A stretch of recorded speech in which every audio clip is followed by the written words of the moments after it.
ต้องใจของแสงดาวเออแสงดาวได้ยินแต่เขาซาบอกว่ากูงาม งาม ได้มาเห็นกับงามอีหลีแสงดาวถืออกถือใจหลายแสงดาวจะได้วาสนา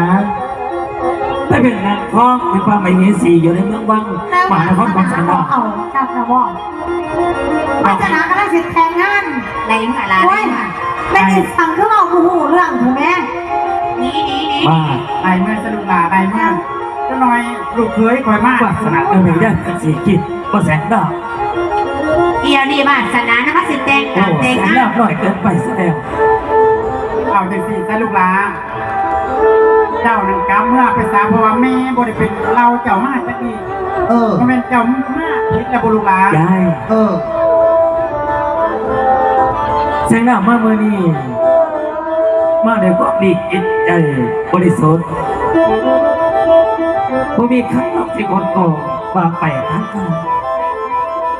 อยากมาขอเอานอกวาสนาไปเป็นกู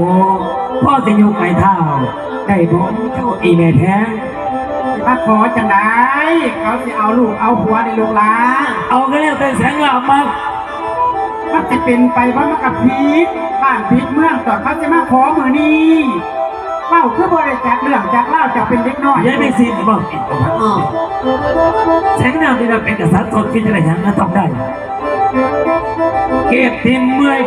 มหานครแห่งนี้แสงดาวเป็นคนคง ปล่อย เป็นเทดาสะดอนกีกาต่ำทั้ง เขาบอกว่าขอใจ ไปใส่มันสิ